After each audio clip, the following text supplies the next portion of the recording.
Bugungi darsimizda ChatGPTga qanday prompt yuborish kerakligini o'rganamiz. Tasavvur qiling, siz dam olish kunlari sayohatni rejalashtiryapsiz va ChatGPTdan yordam kerak. Uni javoblari ba'zan umumiy bo'ladi va sizga shaxsiy reja kerak. Avval oddiy urinib ko'ramiz va qisqa prompt beramiz.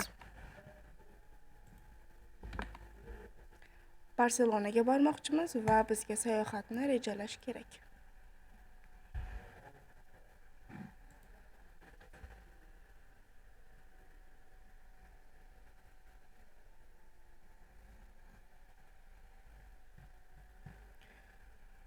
Bizdagi javob umumiy bo'ldi, lekin bizga shaxsiy reja kerak va keyingi bosqichga o'tamiz.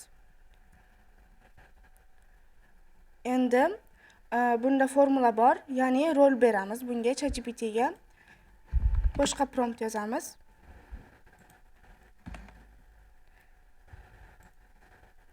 Ya'ni siz Barselonada 15 yildan beri yashab kelayotgan, turistlar yaxshi bilmaydigan joylarni biladigan mahalliy sayohat gidisiz. Ya'ni bunga gid sifatida rol beramiz.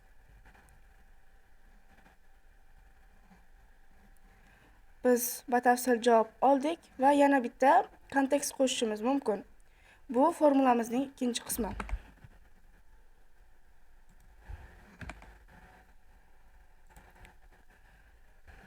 Endi biz boshqa prompt beramiz, ya'ni mening sherigim bilan aprel oxirida 3 kunga sayohat qilishim kerak. Umumiy budjetimiz 800 yevro, ya'ni 300 yevro turar joy uchun, 200 yevro ovqat, yana 200 yevro faoliyat, ya'ni aylanish, sayohat uchun va 100 yevro transport uchun. Biz haqiqiy mahalliy taomlarni, zamonaviy san'atni yoqtiramiz va turistlar gavjum joylardan qochamiz. Endi esa batafsilroq javob oldik.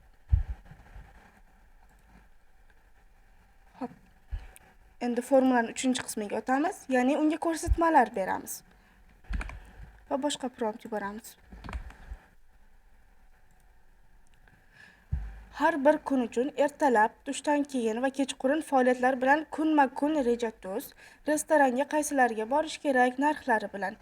Joylar orasidagi piyodalar, masofalar va har kun uchun bitta mahalliy maslahatni qo'sh.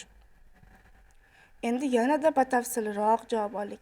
Endi to'liq formulani yuboramiz. Ya'ni formulamizning 3 qismi bor edi va uchala qismni birlashtirgan holda to'liq promptni yuboramiz.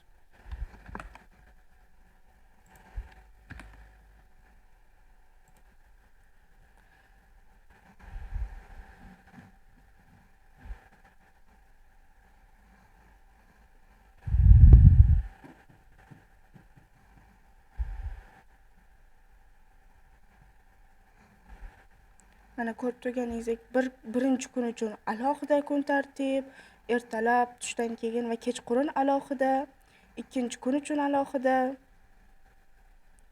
Yana bizda budjetimizni kiritganmiz va bunda ham chegaradan o'tib ketmagan. Shu bilan to'g'ri prompt berishni o'rgandik.